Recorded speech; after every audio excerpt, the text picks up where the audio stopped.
Assalamualaikum warahmatullahi wabarakatuh. Yang terhormat Kepala SD Negeri 01 Kayu Geritan, Ibu Fitriah SPD SD. Yang terhormat narasumber diseminasi budaya positif, Ibu Kristiani SPD SD. Dan yang kami hormati pula Bapak Ibu Guru beserta staf tata usaha SD Negeri 01 Kayu Geritan. Selamat siang semuanya Bapak Ibu. Saya ucapkan selamat datang kepada narasumber dan peserta diseminasi budaya positif.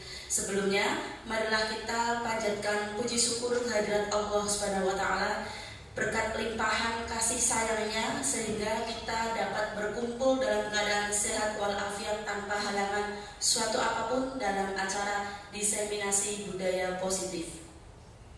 Bapak Ibu yang kami hormati, untuk membuka acara pada siang hari ini, marilah kita bersama mengucap basmalah.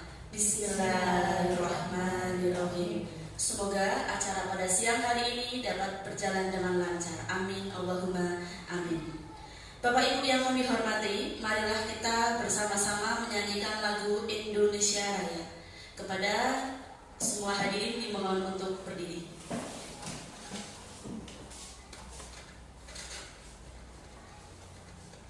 Hiduplah Indonesia Raya, berjuang Indonesia tanah airku, tanah tumpah darahku. Di sanalah aku berdiri, jadi pandu hidupku. Indonesia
sebagai bentuk dari aksi nyata calon guru penggerak dalam program pendidikan guru penggerak angkatan 8, yang mana materi budaya positif termuat dalam salah satu modul dari 10 modul dalam program pendidikan guru penggerak, yaitu modul 1.4.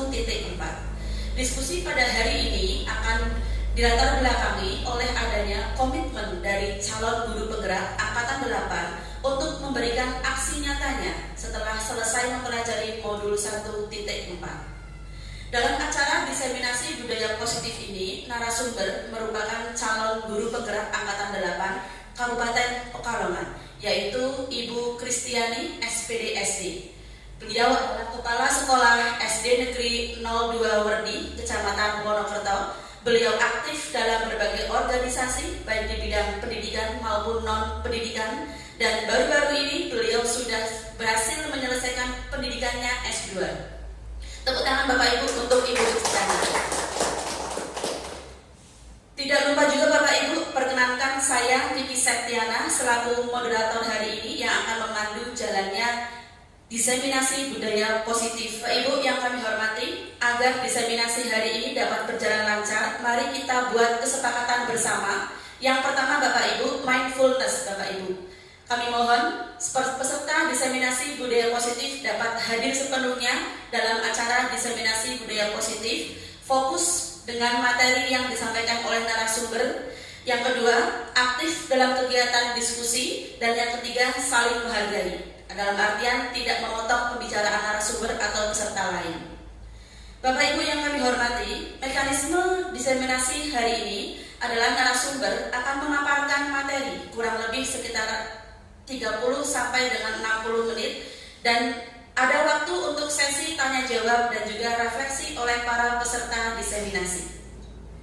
Bapak Ibu, untuk mempersingkat waktu, mari kita sambut narasumber kita, Ibu Kristiani SPDSD, untuk memaparkan materinya terkait budaya positif. Kepada Ibu Kristiani SPDSD kami silakan. Assalamualaikum warahmatullahi wabarakatuh. Waalaikumsalam.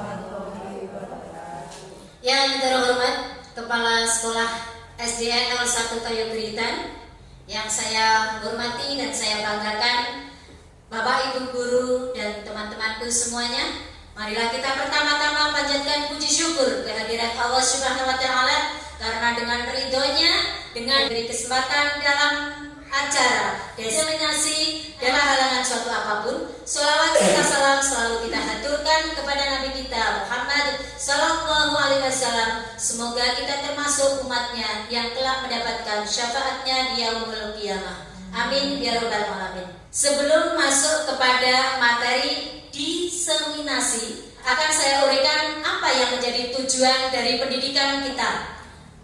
Tujuan pendidikan menurut Ki Hajar Dewantara merupakan menuntun segala program yang ada pada anak agar anak mereka dapat mencapai keselamatan dan kebahagiaan setinggi-tingginya, baik sebagai manusia maupun sebagai anggota masyarakat. Oleh sebab itu, dapat menuntun tumbuh atau hidupnya kekuatan kodrat pada anak-anak agar dapat memperbaiki lakunya, bukan dasarnya. Hidup dan tumbuh kekuatan kodrat anak sesuai kodrat zaman. Kalau kita mengingat atau melihat dari kata menuntun, menuntun itu apa artinya Bapak Ibu? Menuntun, membimbing. Ada lagi menuntun. Ya, kita sebagai guru hanya tugasnya menuntun, tidak menciptakan. Jadi menuntun apa yang menjadi kompetensi siswa, apa yang menjadi keahlian siswa. Jadi anak itu sudah memiliki kodrat alamnya. Kodrat alamnya itu apa? Kemampuannya sendiri. Jadi kita hanya mengantarkan kepada anak, membimbing kepada anak agar apa yang menjadi kualitas atau kompetensi anak itu bisa tumbuh. Itu dasarnya. Jadi tidak mencipta. Okay? Jadi kita hanya mengantarkan anak untuk membangun apa yang menjadi kemampuannya agar anak itu tumbuh sesuai dengan keinginannya, sesuai dengan kemampuannya, sesuai dengan cita-citanya. Jadi anak itu sudah memiliki cita-cita, sudah memiliki kemampuan sendiri-sendiri. Jadi tidak bisa disamakan dalam kita membimbing pada anak, dalam kita mendidik pada anak. Kita tidak bisa menyamakan metode-metode itu secara bersamaan. Kita harus mengerti, kita harus menggali, kita harus memegang keunikan anak tersebut agar pembelajaran yang kita berikan benar-benar membawa anak menjadi anak yang selamat, bahagia, merdeka, menjadi manusia yang seutuhnya anggota masyarakat agar mereka bisa tumbuh sesuai kodrat alam dan kodrat zaman. Filosofi Ki Hajar Dewantara itu sudah dijelaskan, ternyata peran guru adalah diibaratkan seperti seorang petani. Jadi kita sebagai seorang guru diibaratkan petani dan murid diibaratkan benih. Siswa atau anak didik diibaratkan sebagai benih. Jadi benih itu ada yang benih unggul, ada yang benih tidak unggul. ada ladang yang subur, belum tentu benih itu bisa panen dengan baik tanpa adanya suatu perawatan, tanpa adanya dari campur tangan seorang pendidik. Ya, anak itu pintar, tapi ketika pendidik tidak bisa mengolahnya kemampuan si anak, maka kemampuan anak itu akan terbelenggu atau tidak berkembang. Begitu sebaliknya, ketika benih itu sebenarnya benih itu bukan benih yang bagus, tapi ketika ditanam di ladang, kemudian pak petaninya itu rajin merawat, memberikan pupuk dengan intensif, memperhatikan tanaman tersebut, akhirnya ternyata tumbuhan itu bisa tumbuh subur dan bisa memanennya dengan maksimal. Pada kesempatan ini saya berdiri di sini, Bapak Ibu. Yang pertama, bukan berarti saya banyak ilmu, tapi di sini saya memberikan niat pertama adalah karena tugas saya sebagai calon guru penggerak Angkatan 8 adalah melaksanakan tugas modul 1.4, yaitu untuk melaksanakan aksi nyata. Yang kedua, tujuan saya adalah memberikan atau mengimbaskan materi yang saya dapat kepada sekolah kami, semoga bermanfaat. Dan niat saya juga untuk saling sharing dan kolaborasi agar apa yang menjadi penerapan dalam budaya positif itu bisa terlaksana dengan maksimal. Di sini saya jelaskan pada materi modul 1.4, yaitu mengenai budaya positif. Budaya positif di sekolah yaitu nilai dan kebiasaan di sekolah yang berpihak pada murid agar mereka dapat berkembang menjadi pribadi yang kritis, penuh hormat, dan bertanggung jawab sesuai dengan profil belajar Pancasila. Jadi sebenarnya sebelum pembahasan materi ini juga di sekolah-sekolah kami sudah menerapkan budaya positif. Tetapi secara sistematika kadang kita tidak menyadari, Bapak Ibu. Tahun-tahun sebelumnya kita juga sudah mengenalkan atau membiasakan mengenai budaya positif. Nggih, Bapak Ibu? Ya, misalkan pada sekolah kami sudah terbiasa melaksanakan S5, sapa, salam, senyum, sopan, santun. Kan itu sudah biasa ya Bapak Ibu ya. Nah, tapi kadang kita bingung ketika kita mendengar budaya positif. Bayangan kita itu budaya. Budaya itu kaitannya dengan yang mitos-mitos, cerita-cerita kan gitu ya. Lah, nanti kita akan kulik bersama-sama apa yang menjadi atau inti dari suatu budaya positif gitu. Ya, kebiasaan-kebiasaan juga yang sebelumnya dilaksanakan imbas materi ini ada juga pembacaan Asmaul Husna. Kan sudah nih Bapak Ibu. Kemudian ada juga berdoa sebelum dan sesudah pembelajaran. Itu kan sudah biasa ya. Lah, itu juga merupakan suatu budaya positif ya gitu. Dalam membangun budaya positif sekolah, yaitu dapat menyediakan lingkungan yang positif, aman, dan nyaman agar siswa mampu berpikir, bertindak, dan mencipta dengan merdeka dan bertanggung jawab.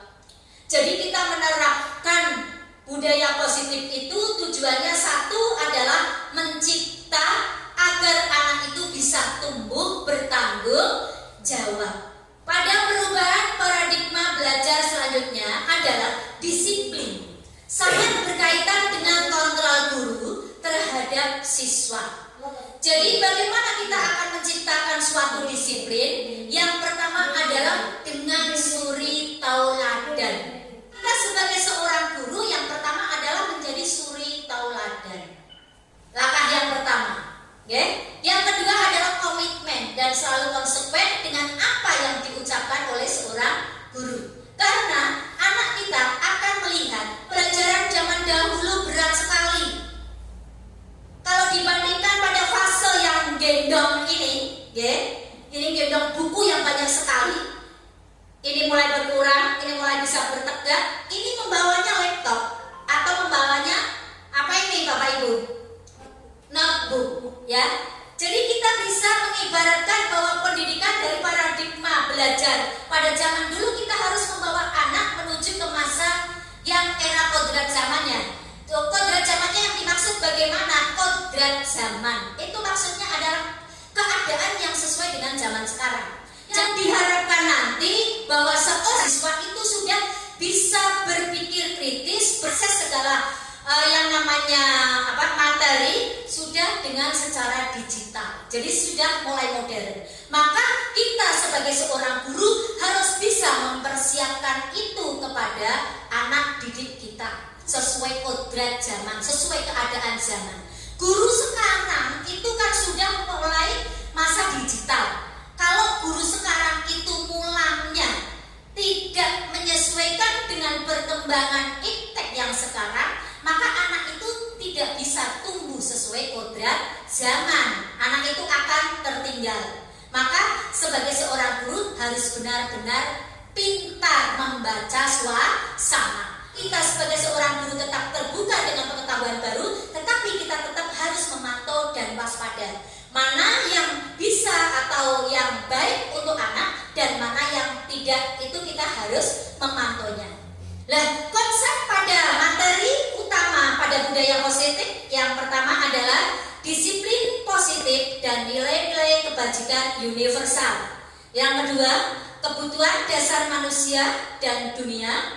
Yang ketiga adalah teori motivasi, hukuman dan penghargaan restitusi. Yang keempat, keyakinan kelas. Yang kelima adalah restitusi, 5 posisi kontrol. Kemudian yang keenam adalah restitusi segitiga restitusi. Ini ada ilustrasi Bapak Ibu. Misalkan Anda dan teman Anda melakukan suatu kegiatan, misalkan cobalah buka. Anda adalah A. Tugas Anda adalah mengepalkan salah satu tangan. Tentunya tangan Anda. Coba Anda bayangkan bahwa Anda menyimpan sesuatu yang sangat berharga di dalam kepalan tangan Anda. Anda perlu menjaga benda tersebut sekuat tenaga Anda, karena begitu pentingnya untuk kehidupan Anda. Tugas rekan Anda adalah membuka dengan segala cara, segala kekuatan untuk membuka kepalan tangan Anda. Teman Anda B boleh membujuk, boleh menghardik, boleh mengintimidasi, boleh memarahi, boleh menggoda, boleh menggelitik, bahkan menawari Anda uang agar Anda bersedia membuka kepalan tangan Anda. Kiranya coba bayangkan Bapak Ibu, apa yang Anda akan lakukan? Apa yang akan Anda lakukan Bapak Ibu? Mau membuka kepalan atau tidak? Tidak tergantung. Monggo.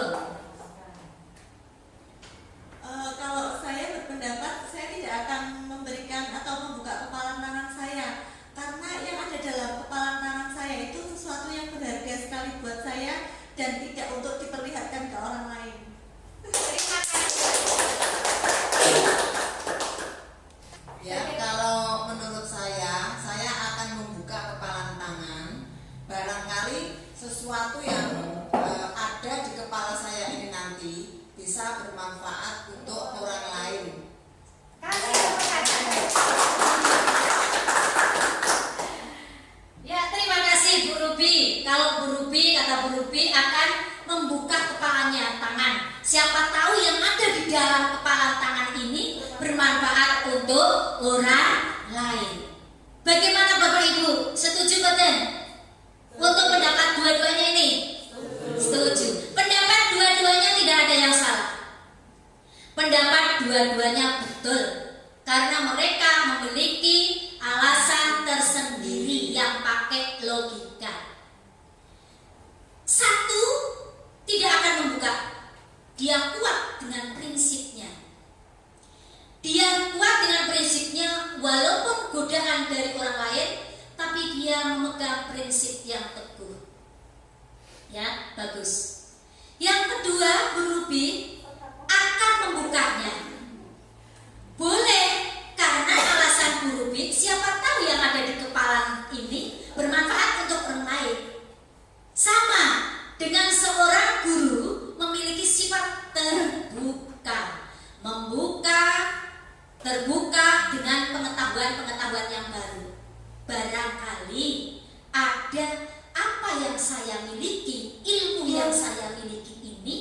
benar-benar bermanfaat untuk orang lain. Masuk pada materi yang pertama adalah disiplin.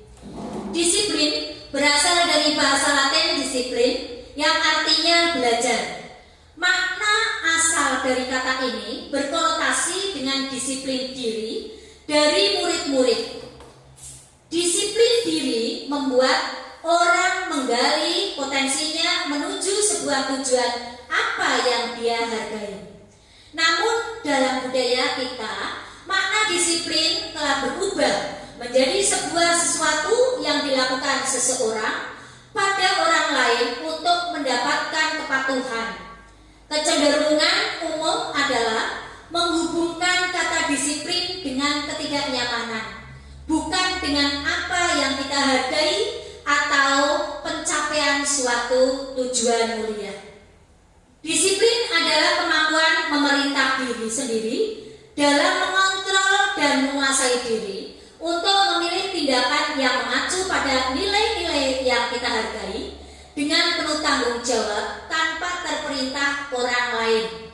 Nilai-nilai yang kita hargai adalah nilai kebajikan atau sifat positif manusia yang merupakan tujuan mulia yang ingin dicapai setiap individu, yaitu nilai-nilai dalam profil pelajar Pancasila. Mengingat kata disiplin atau kalau kita melihat kata disiplin seperti menjadi momok buat kita nih. Padahal itu adalah suatu kata untuk mengontrol diri kepada kita, untuk introspeksi diri kepada kita, agar kita itu tumbuh secara internal atau kesadaran untuk berefleksi diri. Apa sih sebenarnya yang harus kita lakukan? Bukan suatu aturan, tapi suatu pembiasaan pada kita untuk introspeksi diri, mengontrol diri. Apa yang wajib, apa yang menjadi tanggung jawab kita, apa yang menjadi suatu kewajiban kita, agar kita itu terbiasa mengontrol diri. Jadi apa yang kita lakukan itu bisa dipertanggungjawabkan, gitu. Oke? Pada materi kedua adalah kebutuhan dasar manusia. Pada realitasnya, kebutuhan setiap orang kan berbeda-beda. Jabatan Bapak Ibu. Ada kebutuhan sandang, pangan, papan.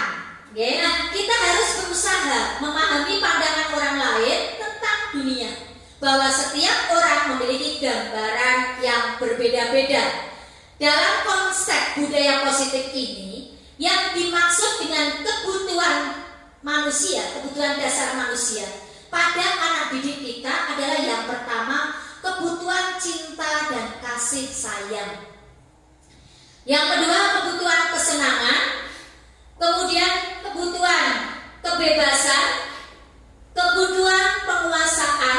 5 kebutuhan dasar tersebut harus dipenuhi. Ini ada ilustrasi Ibu Ria, guru kelas 6 di SD Permai, sedang bingung menghadapi ulah salah satu murid di kelas bernama Agus.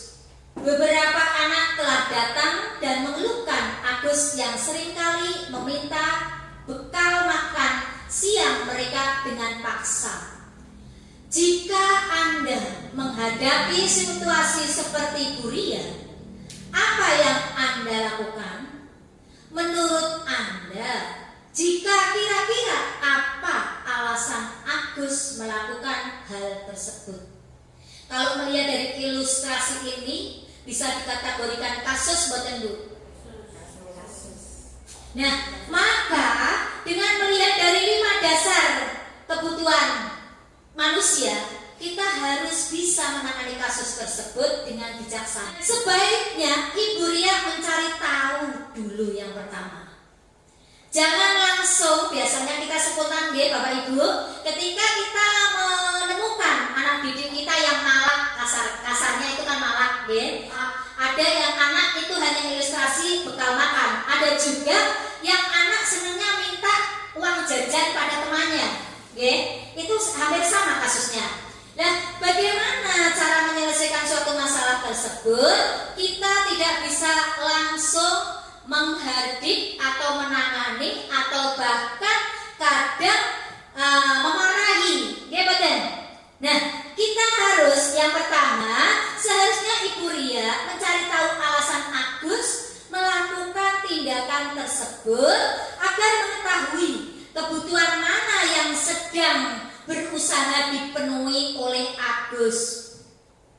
Misalkan melihat dari yang pertama, ada Agus yang pertama, alasan Agus bekal temannya.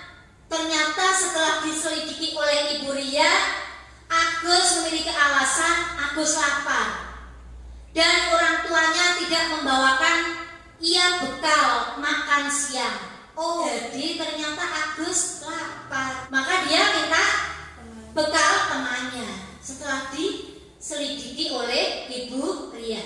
Kemudian yang kedua, ditanya lagi, diselidiki lagi oleh Ibu Ria, ternyata punya alasan Agus merasa bosan dengan bekal yang dibawakan orang tuanya karena selalu bekal yang sama. Berarti Agus membutuhkan suatu kebutuhan dasar kebebasan. Agus ingin memilih bekal yang diberikan pada ibunya, jangan itu-itu saja. Ya, karena tadi Agus merasa lapar karena tidak diberi bekal. Yang kedua berdasarkan survival ya. Kemudian ini yang kedua, ternyata Agus masih berusaha untuk memenuhi kebutuhannya, yaitu tentang kebebasan. Agus berhak bebas memilih bekal yang dia mau kepada ibunya, tetapi Agus tidak diberi kesempatan seperti itu oleh ibunya, maka akhirnya di sekolah Agus meminta bekal temannya. Kemudian setelah diselidiki lagi, kemungkinan Agus dia merasa hebat karena temannya jadi takut dan menuruti keinginannya. Ya, jadi ini butuh suatu power atau kekuatan, penguasaan. Jadi ketika Agus meminta kepada temannya, kemudian temannya memberi, Agus merasa puas. Dia merasa hebat, dia merasa kuat, berarti dia penguasa. Ya, jadi itu adalah kebutuhan dasar manusia yang penguasaan. Misalkan dengan alasan lagi, setelah dicari informasi oleh Bu Ria, ternyata teman Agus jadi perhatikan Agus atau love belonging, artinya butuh kasih sayang. Setelah Agus tadi minta bekal kepada temannya, kemudian dia mengatakan alasannya minta bekal kepada temannya karena tidak diberi bekal oleh ibunya, maka teman-temannya jadi melas, Bapak Ibu, melas. Ya, itu maka akhirnya Agus mendapatkan perhatian dari teman-temannya. Berarti Agus membutuhkan kebutuhan dasar kasih sayang.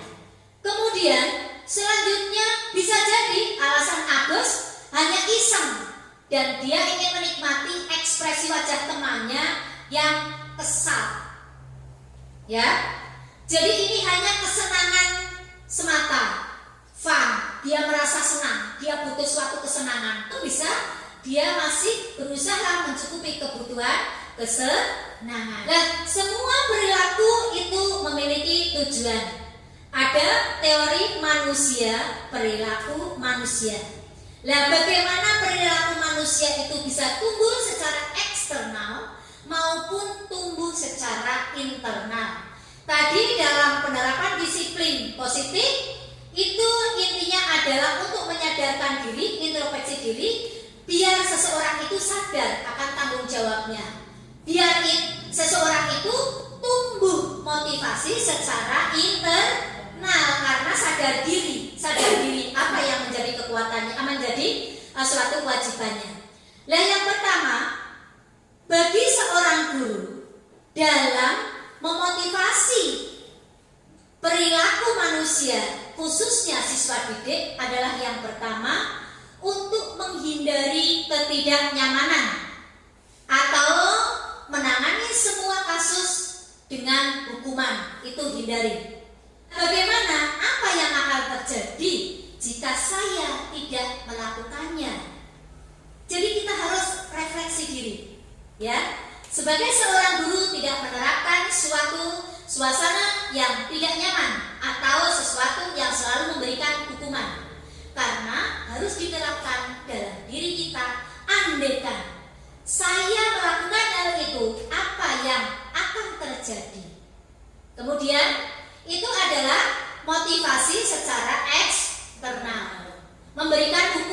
memberikan hadiah itu namanya motivasi secara eksternal. Misalkan Bapak Ibu memberi tugas hari ini, anak-anak kerjakan soal di papan tulis ini ya.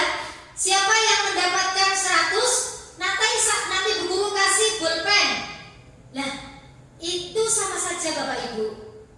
Kita diharapkan menghindari hal tersebut karena pada dasarnya motivasi yang berbentuk reward atau suatu hukuman itu sifatnya sementara. Jadi itu sama saja dengan motivasi secara eksternal. Karena besoknya anak itu ketika diberi tugas, maka anak itu akan bertanya, "Guru, hadiahnya apa?"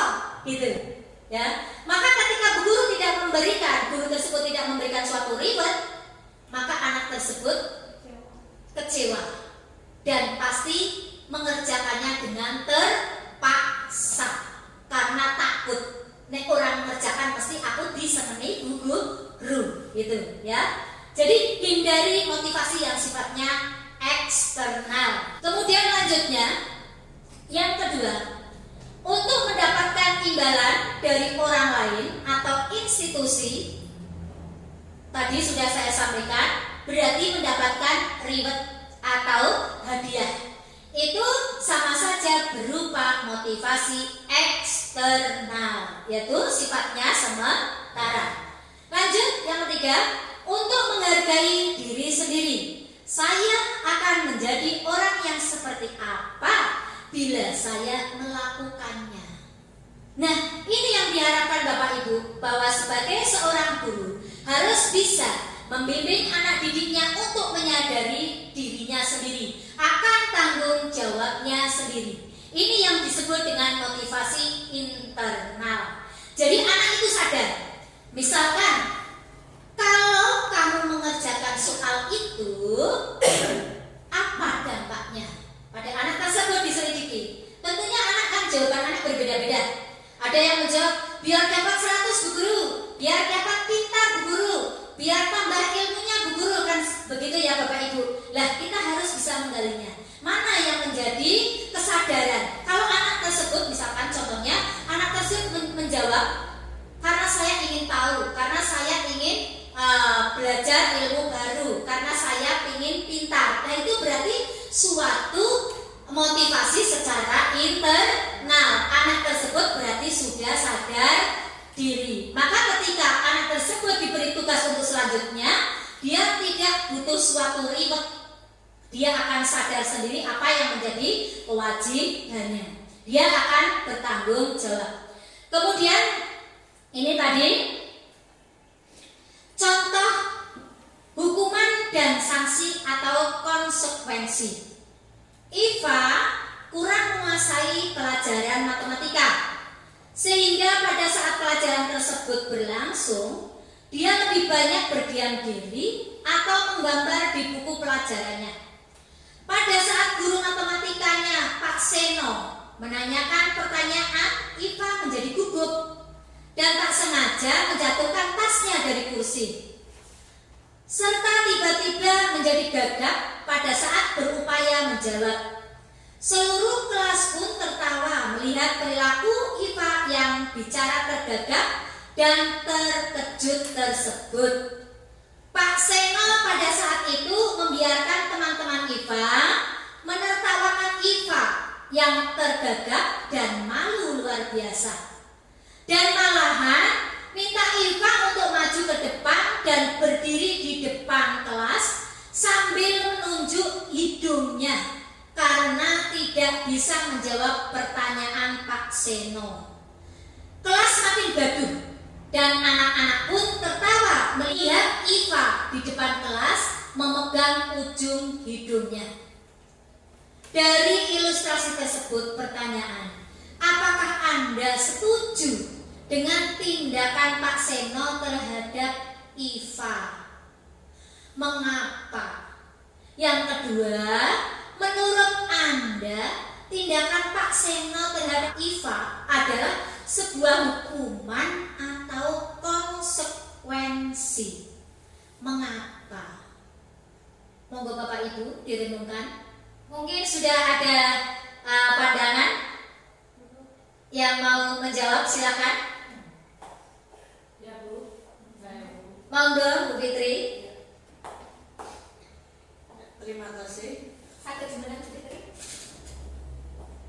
Terima kasih atas waktunya. Di sini setelah membaca dan mengamati dari ilustrasi di atas, pendapat saya pribadi tidak setuju dengan tindakan Pak Seno. Karena apa? Tindakan Pak Seno itu tidak melindungi dari Mbak Eva tersebut tadi. Karena apa? Harusnya seorang guru harus membimbing, menuntun, dan mengarahkan. Jangan sampai ada terjadi kejadian seperti muridnya Pak Seno yang malah dipermalukan di depan teman-temannya. Menurut saya seperti itu, mungkin kurang lebihnya mohon maaf. Terima kasih. Wassalamualaikum warahmatullahi wabarakatuh. Waalaikumsalam. Terima kasih Bu Fitri. Mungkin akan berpendapat Pak Afni. Enggak.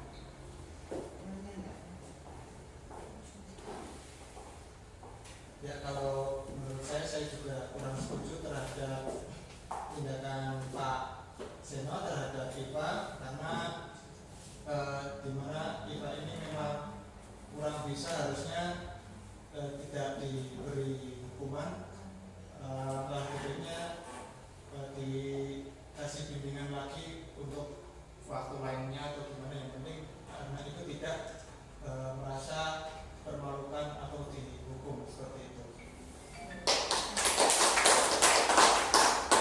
Ya, terima kasih Bapak Agni, terima kasih Bu Fitri atas partisipasinya. Menurut beliau dan semuanya setuju bahwa tindakannya itu kurang tepat, tindakan dari Pak Seno kurang tepat.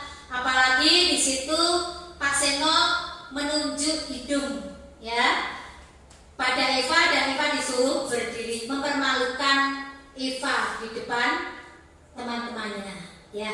Nah, ini adalah suatu tindakan yang kurang terpuji. Seharusnya Pak Seno melakukan survei atau berbicara kepada Eva, menanganinya secara bijaksana. Jadi Bapak Ibu menanyakan alasannya mengapa Eva melakukan seperti itu dan mencari solusi bersama. Gitu.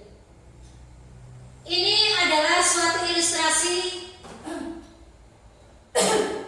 bagaimana kita membedakan antara hukuman dan konsekuensi. Jadi konsekuensi itu Ibu, peraturan yang sudah kita sepakati atau sesuatu aturan yang semestinya kita lakukan, tetapi anak itu tidak mau melakukan, dan konsekuensi itu sifatnya untuk menuju sukses, bukan untuk mematahkan suatu semangat. Berbeda dengan hukuman. Kalau hukuman itu adalah cenderung mematahkan suatu semangat pada anak, membuat anak malu dan membuat anak takut dan membuat anak gagal. Tapi kalau konsekuensi tidak, contoh. Ini ada materi bagaimana kita bisa mengidentifikasi mana yang menjadi hukuman dan mana yang menjadi konsekuensi. Dalam mari berlatih hukuman atau konsekuensi. Kita lihat dari kalimat yang pertama. Lari mengelilingi lapangan basket 2 kali karena terlambat hadir di sekolah. Maksudnya hukuman. Yang kedua, membersihkan coretan yang dibuatnya di meja tulis. Konsekuensi. Yang ketiga, murid diminta untuk push up 15 kali karena tidak menggunakan masker ke sekolah. Lanjutnya, menggantikan kertas tugas teman yang telah dicoret-coret. Konsekuensi. Berjemur di lapangan basket pukul 12.00 siang karena mengobrol dengan teman. Lanjut, murid diminta bertelanjang kaki sepanjang hari karena tidak menggunakan sepatu warna hitam sesuai peraturan sekolah. Lanjutnya, berdiri di depan kelas sambil mengangkat kaki satu karena tidak bisa menjawab pertanyaan. Coba kita lihat yang pertama tadi, yaitu lari mengelilingi lapangan basket 2 kali karena terlambat hadir di sekolah berarti hukuman. Membersihkan coretan yang dibuatnya di meja tulis berarti konsekuensi. Kemudian murid diminta untuk push up 15 kali karena tidak menggunakan masker ke sekolah berarti hukuman. Dan menggantikan kertas tugas teman yang telah dicoret berarti konsekuensi.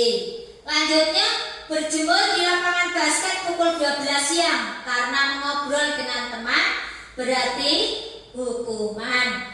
Selanjutnya, murid diminta bertelanjang kaki sepanjang hari karena tidak menggunakan sepatu warna hitam sesuai perintah sekolah berarti hukuman betul. Kemudian berdiri di depan kelas sambil mengangkat kaki 1 karena tidak bisa menjawab pertanyaan berarti hukuman betul.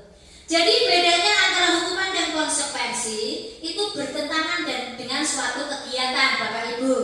Misalkan pada pelajaran PJOK atau olahraga, anak-anak berlari-lari disuruh memakai sepatu. Tapi anak tersebut tidak memakai sepatu. Berarti melanggar atau konsekuensi Bapak Ibu? Tidak konsekuensi. Padahal kemarin sudah diinstruksikan untuk memakai sepatu. Tapi yang berlawanan dengan hukuman, kalau hukuman itu suatu tindakan yang berlawanan, contohnya seperti ini. Anak-anak pada pelajaran IPA, tapi anak-anak itu tidak masuk tepat waktu atau terlambat mengikuti pelajaran IPA, maka anak tersebut dihukum di luar lapangan suruh lari-lari 5 kali. Akhirnya anak tersebut mengikuti pelajaran boten Bu Guru, Bu Bapak Ibu. Boten kan? Dan itu berlawanan. Justru itu merugikan atau tidak? Merugikan. Jadi itu bedanya antara konsekuensi dan hukuman. Hukuman itu lebih cenderung ke merugikan. Tapi kalau konsekuensi misalkan seperti ini, anak-anak disuruh mengerjakan soal 20 soal. Tetapi karena karena si A misalkan, si A itu datang terlambat 15 menit, otomatis tertinggal dengan soal dengan teman-temannya, maka konsekuensinya anak tersebut pulangnya rada telat karena disuruh menyelesaikan soal-soal tersebut. Itu namanya konsekuensi. Jadi konsekuensi itu masih berkaitan dengan suatu kegiatan tersebut dan sifatnya adalah untuk menuju kebenaran. Tetapi kalau hukuman adalah bertentangan dan merugikan. Nah, di sini pada materi selanjutnya ada restitusi, posisi kontrol pada guru. Jadi guru dalam mendidik anak, dalam menangani suatu kasus, menangani suatu masalah yang terjadi pada satuan pendidikan ataupun yang terjadi pada kelas, itu memiliki 5 posisi kontrol. Yang pertama adalah sebagai penghukum. Yang kedua adalah membuat merasa bersalah. Yang ketiga adalah sebagai teman. Yang keempat adalah sebagai pemantau. Dan yang kelima sebagai manajer. Misalkan ketika seorang guru menjumpai kasus pada anak, kasusnya bisa dibacakan Pak Akhi. Kasus 1, pada hari Senin Pak Alfi tidak masuk sekolah. Pak Alfi merupakan guru matematika. Saat itu Bu Rina menggantikan Pak Alfi. Bu Rina baru 1 tahun menjadi guru SMP. Beberapa murid perempuan Vivi dan Natalia Natali mengetahui hal ini dan mulai menggunakan kesempatan dan bersikap seenaknya, tertawa dan tidak mengindahkan kehadiran Bu Rina. Bu Rina mencoba menyapa Vivi dan Natali dengan ramah sambil mengingatkan untuk tetap fokus pada tugasnya. Ayolah, tugasnya dikerjakan. Nanti ibu ditegur bapak kepala sekolah kalau kalian tidak mengerjakan tugas. Tolong bantu ibu ya. Namun Vivi dan Natali malah jadi tertawa. Ah, ibu selesai aja bu. Mereka tetap tidak mengerjakan tugas dan malah mengobrol. Nah, dari kasus yang pertama, tadi juga ada 5 posisi kontrol sebagai seorang guru. Bagaimana pendapat Bapak Ibu mengenai sifat Bu Rina? Kalau melihat dari posisi kontrol yang materi sebelumnya Pak, dari 5 posisi kontrol ini, Bu Rina dalam menyelesaikan suatu masalah mendekati pada Vivi dan Natali itu masuk dalam posisi kontrol yang mana Bapak Ibu? Pembuat merasa bersalah. Karena ada kata apa yang dikasih satu? Iya. Nanti ibu dimarahi bapak kepala sekolah loh. Berarti itu membuat anak itu merasa bersalah. Ya. Atau contohnya lagi, ketika siswa itu bandelnya nggak karuan, sampai anak tersebut misalkan tidak mengerjakan tugas berkali-kali, kemudian gurunya menyapa, kamu kenapa tidak mengerjakan tugas terus, padahal bu guru sudah mengajar kamu semaksimal mungkin, sampai bu guru ini jantungnya kumat. Anak jadi merasa bersalah buatan Bapak Ibu. Iya. Anak jadi ikut sedih, berarti ikut membuat ibu gurunya sakit. Dia akan merasa bersalah. Gitu. Pada kasus yang kedua, silakan dibaca Bu Nurima.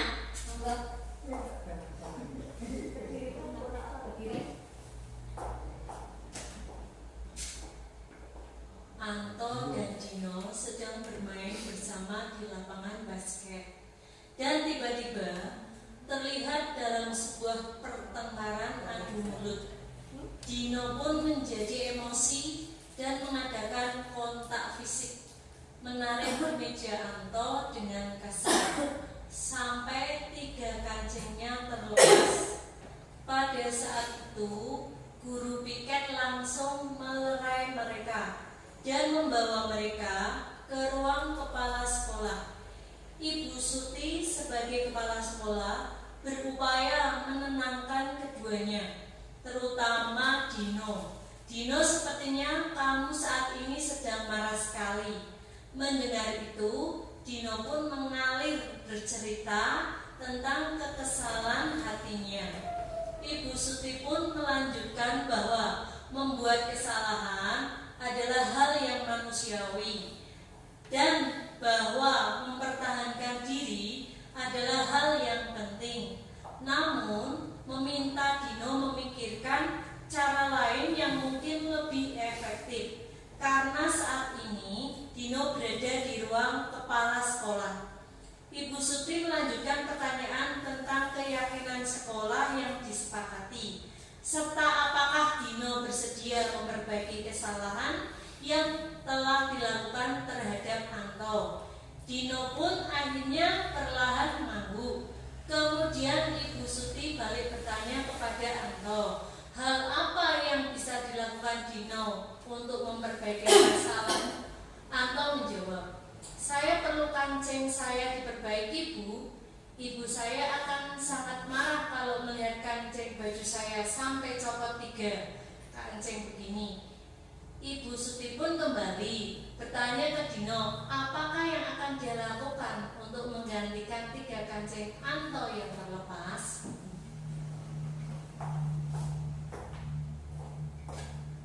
Terima kasih Bu Nurima. Ini adalah kasus yang kedua, yaitu guru menghadapi kasus adu kekerasan, adu fisik, ya, adu fisik. Dalam penanganan yang sudah dilakukan Ibu Suti adalah dari melihat 5 posisi kontrol, apa yang ia lakukan dengan menggunakan apa? Posisi kontrol manajer. Betul, Bu Nurina. Ya. Jadi kembali pada kasus yang kedua. Di sini Bu Suti tidak langsung memarahi atau menghukum. Ketika melihat mereka beradu fisik, Dino diajak oleh Bu Suti untuk duduk bersama dan menanyakan mengapa kamu melakukan seperti itu. Gitu. Kemudian dengan alasan Dino ingin mempertahankan diri, Bu Suti memberikan suatu apresiasi. Betul. Dan Bu Suti mengatasi masalah tersebut dengan bijaksana. Ia memberikan suatu kesadaran pada Dino dan menyadarkan Dino biar sadar diri bahwa ya apa yang ia lakukan itu tidak benar. Di situ Bu Suti mengajak Dino untuk mencari solusi apa yang seharusnya dilakukan. Itu yang namanya penerapan posisi kontrol manajer. Jadi seorang guru itu dalam menangani kasus pada siswa, karena kita tidak bisa lepas dari kasus, itu tidak boleh menggunakan kontrol yang membuat anak merasa bersalah. Sebagai pemantau, sebagai teman, kalau dalam manajer itu berarti kita melibatkan posisi kontrol sebagai teman. Bisa juga di situ. Gimana Bapak Ibu? Karena di situ ada kata Bu Suti mengajak Dino untuk mencari solusi. Berarti kan dia memposisikan diri seperti teman, gitu ya. Kemudian dia juga memposisikan diri sebagai manajer, yaitu mengkondisikan, mengatasi masalah tersebut dengan bijaksana, menyanyikan suatu alasan-alasan dan mengajak bersama untuk menyelesaikan, dan mengajak mereka atau mengingatkan kepada Dino atas keyakinan kelas yang mereka buat atau telah disepakati, dan mengajak Dino untuk mencari solusi dalam mengatasi masalah tersebut. Jadi anak diajak untuk terlibat mengatasi masalahnya sendiri, gitu.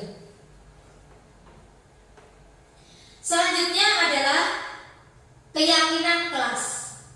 Keyakinan kelas adalah nilai-nilai kebajikan atau prinsip-prinsip universal yang disepakati bersama secara universal, lepas dari perbedaan agama, suku, negara, dan bahasa.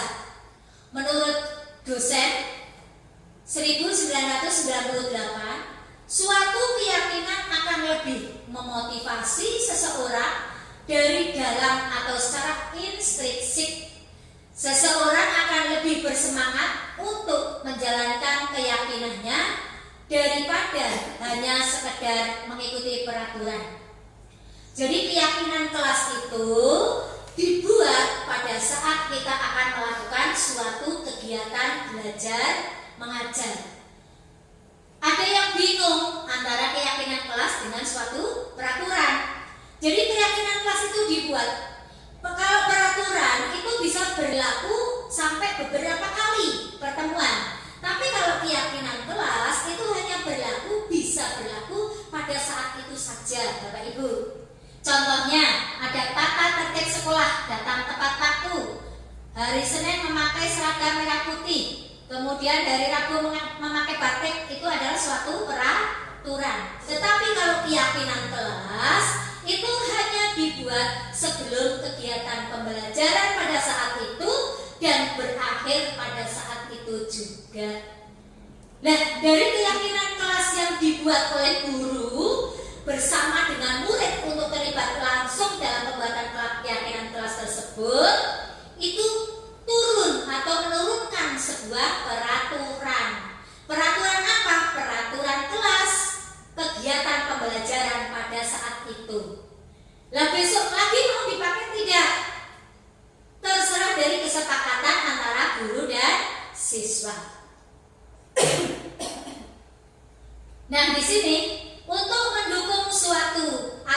terbentuknya suatu budaya positif itu tidak lepas dari lingkungan positif. Budaya positif adalah membiasakan suatu tindakan-tindakan yang mengandung nilai-nilai yang dihargai atau nilai-nilai yang baik, atau menciptakan suatu nilai-nilai yang mengandung budi pekerti yang baik. Nah, budi pekerti yang baik itu yang nanti akan kita kenal sebagai budi pekerti yang luhur. Nah, di sini dalam budaya positif otomatis menghasilkan lingkungan yang positif. Dalam lingkungan positif itu bisa terbentuk dari suatu proses pembelajaran di kelas dengan atau melalui suatu keyakinan kelas. Keyakinan kelas itu akan tercipta dengan suatu peraturan kelas yang ditaati secara bersama-sama. Jadi ini adalah gambaran sketsa budaya positif yang mencakup lingkungan positif, keyakinan kelas, dan peraturan kelas. Ini ada pembentukan keyakinan kelas. Bagaimana pembentukan atau cara pembentukan suatu keyakinan kelas? Yang pertama, bahwa keyakinan kelas bersifat lebih abstrak daripada peraturan yang lebih rinci dan konkret. Maka kembali bahwa keyakinan kelas bisa dilaksanakan pada saat itu, berbeda dengan peraturan, ya. Bisa saja keyakinan kelas itu tidak tertulis. Misalkan anak-anak hari ini kita akan buat misalkan krianyam, krianyam. Lah pada hari ini berarti proses kita membuat atau mempersiapkan alat-alat krianyam dulu ya, misalkan seperti itu, dibuat secara bersama-sama kesepakatan itu. Kesepakatan itu kan bisa ditulis atau tidak ditulis, maka bersifat abstrak. Kemudian nanti setelah alat-alat dipersiapkan, kita belajar menganyam yang mudah dulu, misalkan seperti itu.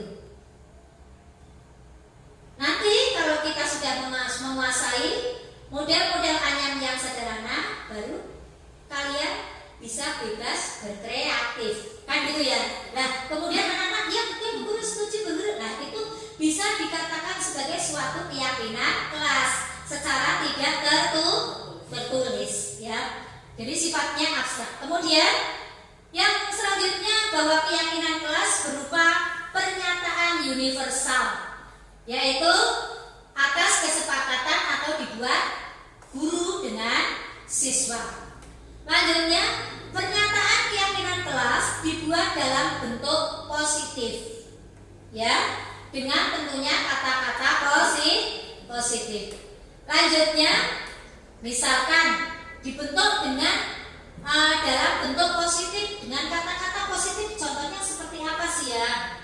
Misalkan kita kan kadang bingung dalam penerapannya. Misalkan nonton misalkan di situ ada keyakinan kelas, kata-kata negatif, tidak boleh mengganggu temannya, misalkan, ya, itu berarti kita menggunakan kata-kata negatif yang seharusnya bagaimana? Saling menghormati atau tertib. Dalam nanti pekerjaannya tertib boleh, saling menghormati boleh, keyakinan kelas hendaknya tidak terlalu banyak sehingga mudah diingat dan dipahami siswa. Lanjut, keyakinan kelas sebaiknya sesuatu yang dapat diterapkan di lingkungan tersebut. Kemudian, semua warga kelas ikut berkontribusi dalam pembuatan keyakinan kelas lewat kegiatan curah pendapat. Kemudian bersedia meninjau kembali keyakinan kelas dalam waktu ke waktu. Jadi itu adalah pengertian dari keyakinan kelas. Ini ada dokumentasi pembentukan keyakinan kelas yang saya buat.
Selanjutnya adalah materi tentang segitiga restitusi. Proses menciptakan kondisi bagi murid untuk memperbaiki kesalahan mereka sehingga mereka bisa kembali pada kelompok mereka dengan karakter yang lebih kuat. Itulah yang disebut dengan segitiga restitusi. Jadi segitiga restitusi itu adalah memperbaiki suatu kesalahan untuk menuju suatu kesuksesan.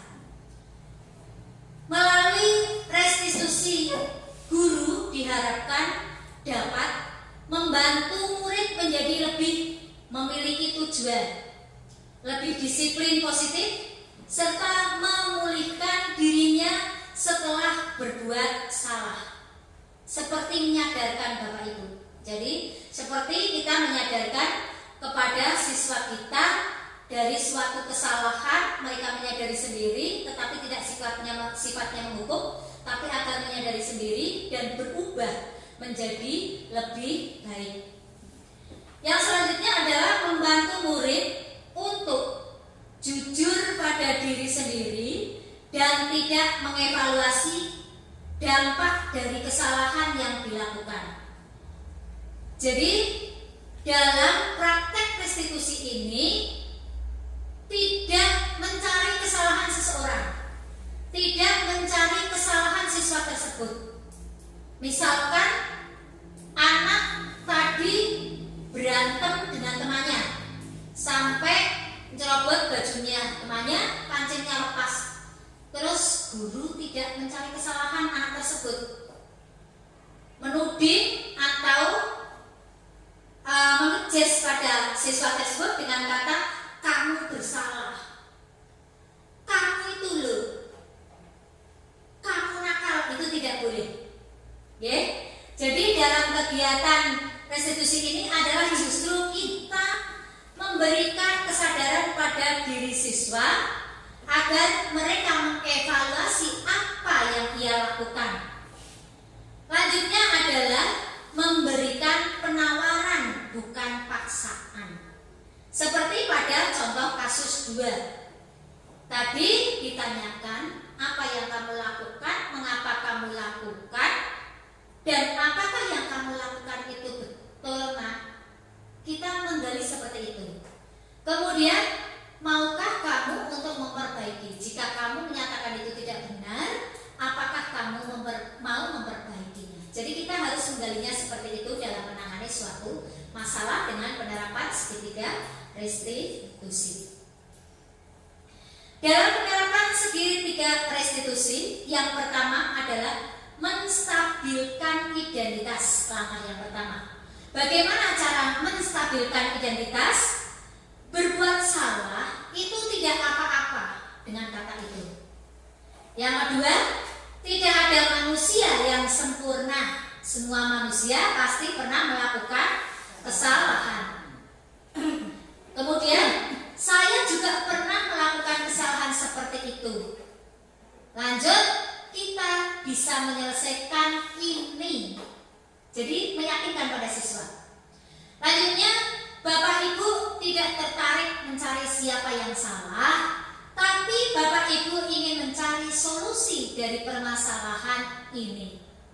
Kemudian langkah selanjutnya adalah kamu berhak merasa begitu. Jadi ini adalah kalimat-kalimat yang bisa dipakai dalam menstabilkan identitas dalam menangani kasus. Selanjutnya, 2 adalah validasi tindakan yang salah. Ketika kita menghadapi suatu kasus atau masalah, maka yang langkah kedua adalah validasi tindakan yang salah. Kamu pasti punya alasan. Tanya kepada siswa tersebut. Kamu pasti punya alasan mengapa kamu melakukan seperti itu. Kemudian kamu patut bangga pada dirimu sendiri karena kamu telah melindungi sesuatu yang penting buatmu. Jika siswa tersebut mengungkapkan suatu masalah karena dia ingin menghargai atau ingin mempertahankan harga dirinya, maka kita patut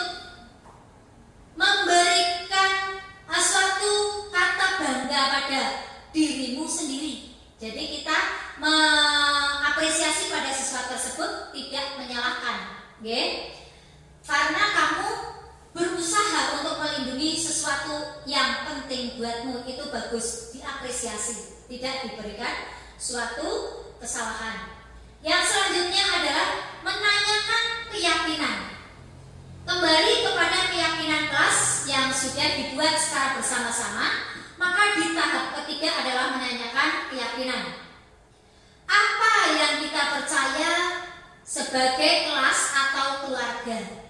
Bisa dengan kalimat itu, atau bisa dengan kalimat apa nilai-nilai umum yang kita telah sepakati. Kembali kepada keyakinan kelas.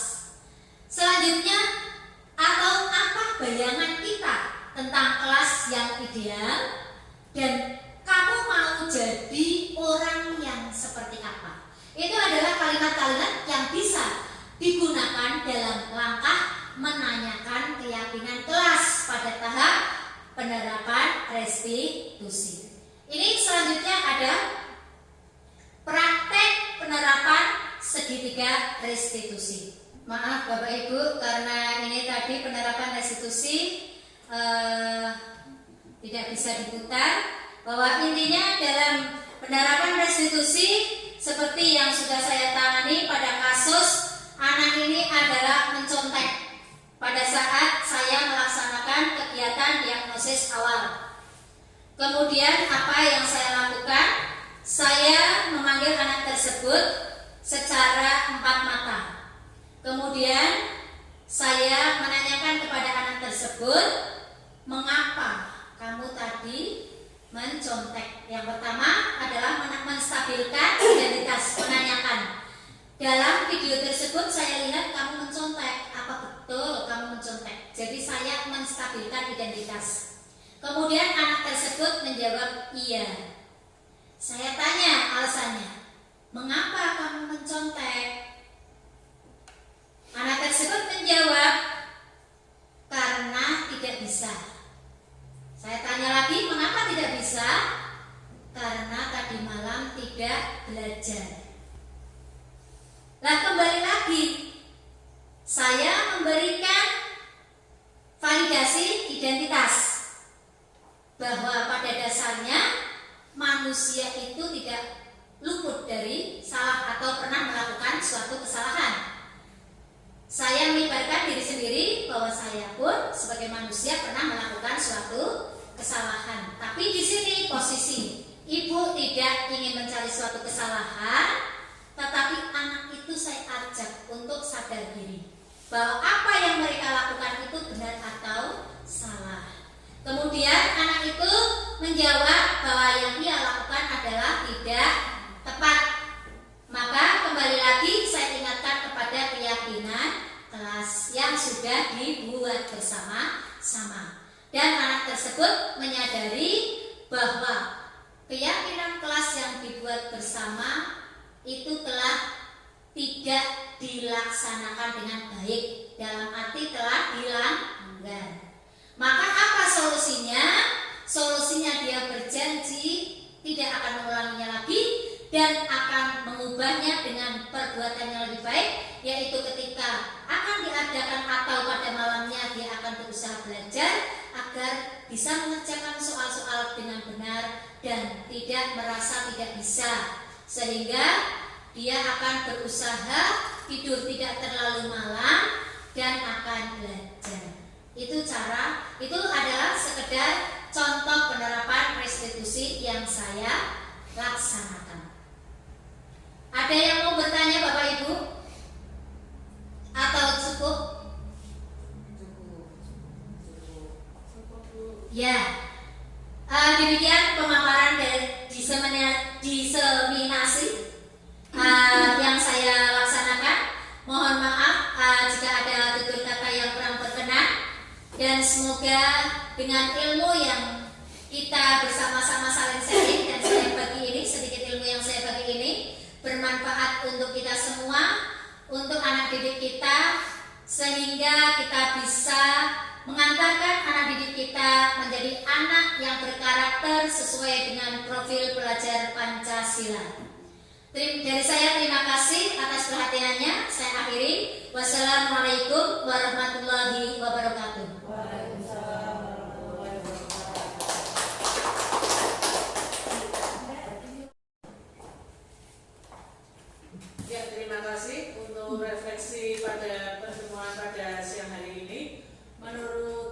pendapat saya pribadi untuk pemaparan yang Bu Yani paparkan tadi menurut saya sudah kompleksitas sesuai dengan tujuan apa yang Bu Yani sesuai dengan materi Bu Yani, yaitu budaya positif, yaitu budaya positif kepada peserta didik kita masing-masing. Seperti itu mungkin refleksi dari saya. Mungkin teman-teman ada yang mau menambahkan atau gimana Bapak Ibu? Yang mau menambahkan? Siapa yang mau menambahkan? Mau refleksi dulu. Refleksinya, fungsinya. Pembelajaran dari waktu merasa senang, Ya, terima kasih atas kesempatan yang diberikan kepada saya. Pada saat ini tadi dari paparan Bu Yani tentang budaya positif tentunya sangat positif juga untuk kami semua, diterapkan tentunya di sekolah kami, dan itu merupakan memang budaya yang dari dulu sampai sekarang harus dilanjutkan dan ditingkatkan lebih baik lagi.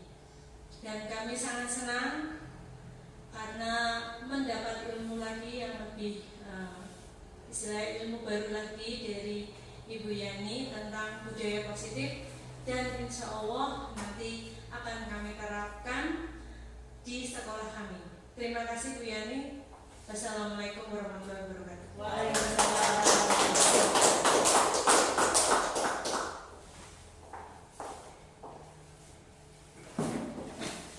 selesai. Atau mau Baik Bapak Ibu, demikian pemaparan materi budaya positif oleh narasumber kita Ibu Kristiani SPD SD. Dengan berakhirnya sesi tanya jawab dan juga refleksi dari para peserta diseminasi, maka berakhir pula rangkaian acara pada diseminasi budaya positif pada siang hari ini. Semoga ilmu yang kita dapatkan pada materi diseminasi budaya positif ini membawa kebermanfaatan dan keberkahan untuk kita semua dan anak didik kita tentunya. Saya selaku pembawa acara mengucapkan banyak terima kasih kepada Ibu serta staf TU Tata Usaha yang sudah berpartisipasi aktif dalam acara diseminasi budaya positif ini. Mohon maaf saya sebesar-besarnya apabila dalam memandu acara ini banyak kekurangan. Kurang lebihnya mohon maaf. Sampai jumpa di acara berikutnya. Wassalamualaikum warahmatullahi wabarakatuh.